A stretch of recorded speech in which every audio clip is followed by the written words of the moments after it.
One, two, three, four, buka pintunya Om. Assalamualaikum warahmatullahi wabarakatuh.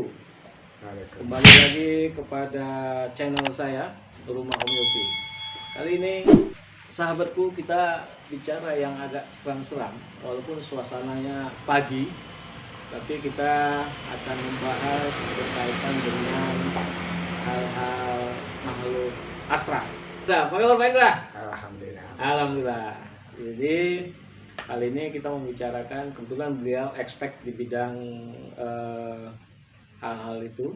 Nah, jadi saya tertarik karena banyak konten-konten sekarang yang membahas masalah supranatural.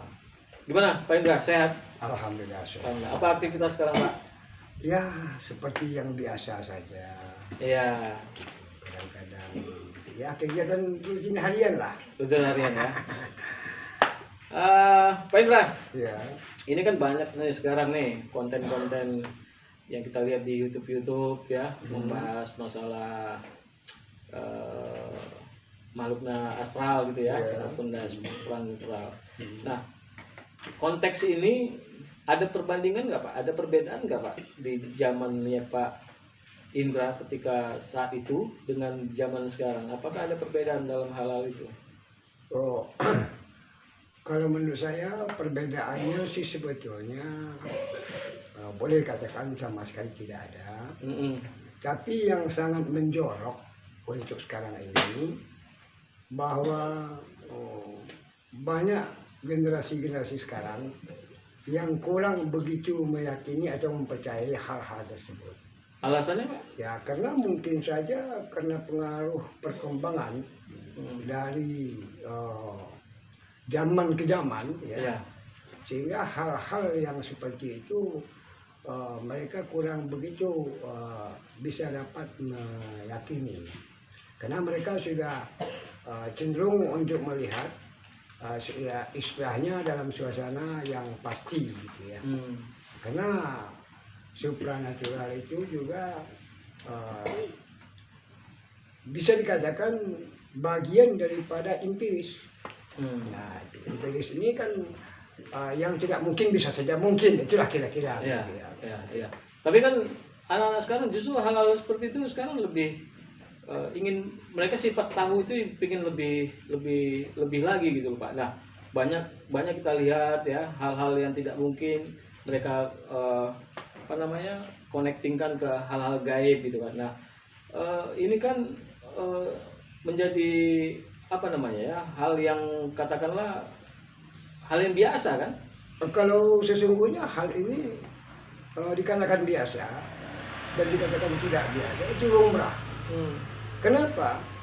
Karena sifat daripada teknologi maupun dari orang-orang yang sekarang ini dia selalu ingin mempelajari, ingin mendalami yang dia tidak tahu, menginginkan supaya dia tahu. Nah begitu juga tentang masalah hal-hal yang dikatakanlah seperti gaib itu tadi kan. Nah, jadi yang mungkin dia tidak bisa menemukan di mana dan mereka mencari, ingin tahu. Itulah. Nah, sedangkan Pak Indra ini punya pengalaman nggak sih Pak? Pengalaman tentang? Ya hal-hal gaib ini, apakah pernah mengobatin atau pernah memang ketemu langsung atau apalah namanya? Sebelumnya saya minta maaf dulu dalam kesempatan ini. Kalau soal bicara masalah pengobatan maupun gaib, mungkin boleh saya jujur, itu kayaknya sudah menjadi suatu makanan saya sehari-hari. Oh. Nah, jadi kalau saya katakan kepada orang yang tidak paham memahami hal ini, otomatis mereka juga berpikir makanan seperti apa, gitu ya. Masalah seperti pengobatan. Kalau yang berkaitan penyakit dengan hal-hal gaib ini? Yang hal-hal gaib ini penyakitnya itu bisa jadi, kalau dalam kesimpulan saya penyakit itu datang dari orang atau yang dikatakan hukum dari Tuhan. Yang maksudnya dari orang itu gimana Pak? Nah, seperti misalnya contoh nih ya, ya orang sehat.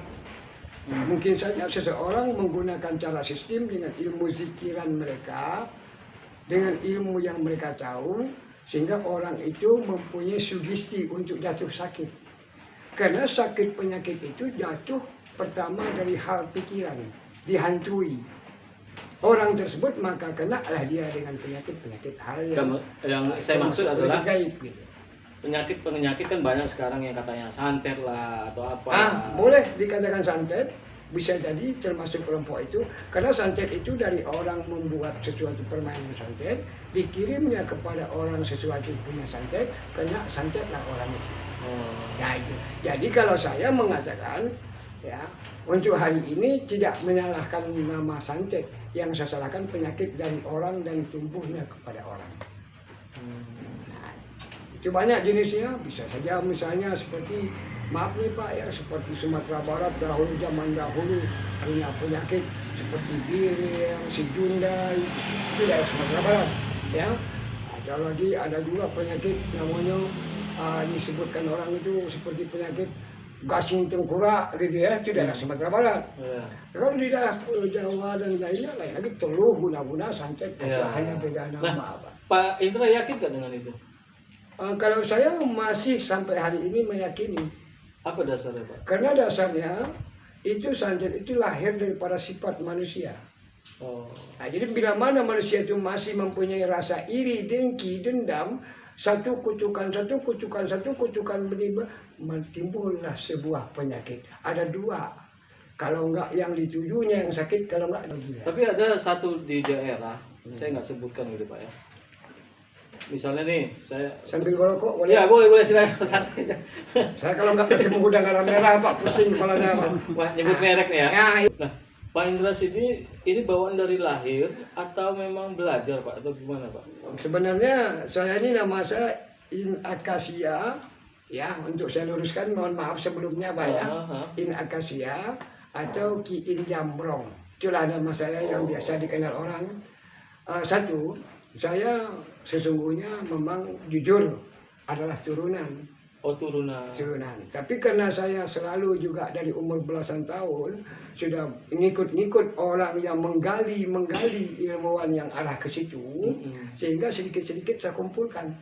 Nah itu. Jadi untuk dari semenjak tahun 80 sampai sekarang ini, ya saya masih tetap berprofesi seperti itu, tapi saya nggak mau dibilang dukun ya Pak ya. Oh ya. Nah, ini ya jujur-jujur. Jadi beda dukunnya. Saya nggak dukun, saya bukan seorang penyulap, bukan seorang penyihir, saya juga bukan seorang dukun. Nah, jadi karena cuman mungkin saja. Kalau dia didukun? Iya, kalau jadi dukun nggak mungkin. Nggak mungkin. Itu artis Pak. Nah, satu lagi Pak.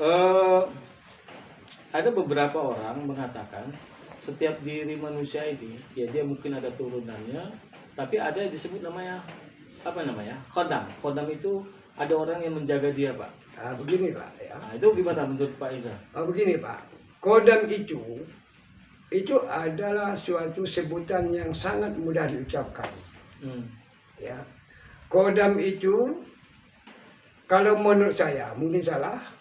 Menurut saya, kodam itu adalah semacam zat dari alam sebelum alam. Dan kodam itu, zat tersebut, dia ada setiap makhluk yang diciptakan Tuhan. Tidak boleh ingkar, itu ada. Nah kalau seperti saya ada nggak kodam? Ada kodamnya, ada kodamnya. Kalau manusia tidak mempunyai kodam, berarti manusia itu mungkin sudah mati. Kodam itu dalam istilah bahasa sebutan sehari-hari, kalau bagi saya tidak. Selagi zat Allah masih ada di situ, maka dia masih. Jadi kodam itu bukan, kan ada orang, kalau saya lihat ada beberapa TV cerita gitu Pak ya, kodam itu berbentuk orang, tapi dia selalu menjaga, misalnya gini, saya nih, di belakang saya ada orang yang selalu menjaga saya gitu Pak. Kalau saya misalnya dizolimin atau dianiayai atau apapun namanya, nah dia selalu datang gitu loh Pak. Nah itu banyak, dan teman saya pernah seperti itu Pak. Jadi begitu dia dikhianatin atau dizolimin, nah itu yang marah itu kodamnya, bukan dia yang berbicara gitu Pak. Kan tadi sudah katakan, kodam itu adalah sebutan daripada setiap orang. Tapi saya sampai hari ini tidak menyebut itu kodam, adalah zat. Nah, kalau seperti Bapak tadi, kawan Bapak tadi, ya, seperti diikuti, itu namanya titisan leluhur. Atau dia itu katakanlah dititis oleh leluhurnya. Ya itu maksud saya. Bukan, kalau bagi saya bukan kodam namanya. Atau dalam bahasa saya sehari-hari, bapak itu diikuti oleh leluhur bapak. Jadi kalau bapak mempunyai rasa dari luar daripada indera bapak sendiri, itu yang berbicara. Tapi bukan bapak. Setiap orang itu pasti ada. Pasti ada. Kenapa? Indera kelima, indera keenam itu namanya cicisan. Oh. Ya. Kalau indra warung? Indra warung ya beda lagi, Pak. Nah, jadi Indra warung beda lagi ya? Beda lagi. Nah, itu ya. Dalam hal itu derajatnya nih, maaf Pak, saya nggak sombong sedikit ya. Maaf aja nih. Hantu itu derajatnya di bawah kita. Oh iya, benar. Kita adalah khalifah penguasa bumi dan langit kalau perlu. Ya kenapa kita harus kalah? Nah, jadi maka itu kita harus mempunyai fondasi iman, ya, ibadah sesuai daripada kepercayaan kita masing-masing. Ya.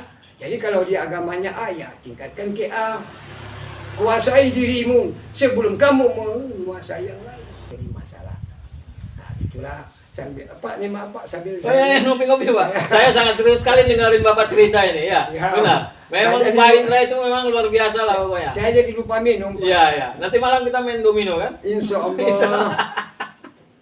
Baik, sahabatku, kita sudah panjang lebar tadi bicara dengan Pak Indra dengan pembicaraan yang rileks tapi bernuansa edukasi, mempunyai pendidikan yang nilai pendidikannya ada. Jadi intinya alam gaib itu ada ya. Jadi ya sahabatlah yang bisa masalah setuju atau tidak setuju ya cukup sahabatku lah yang bisa menjawab semua itu di dalam hati masing-masing. Jadi di sini kita hanya mengambil suatu pembelajaran saja bahwasanya kita sebagai manusia yang sempurna diciptakan Allah itu adalah di atas segalanya ya. Jadi makhluk yang paling sempurna itu adalah manusia ya. Cuman manusia terkadang mempunyai nilai yang kelemahan dari sisi iman dan seterusnya. Jadi itu Pak Indra. Terima kasih banget. Jadi nanti kita akan coba undang kembali. Kita lebih bicara yang lebih luas lagi. Ini baru kulit-kulitnya saja. Tapi karena waktu kita memang membatasin. Jadi nanti kita coba membahas yang lain. Terima kasih Pak Indra. Terima kasih sahabatku semuanya. Kita ketemu lagi di acara yang berbeda dengan judul yang berbeda. Mudah-mudahan kita sehat selalu semua. Terima kasih. Assalamualaikum warahmatullahi wabarakatuh.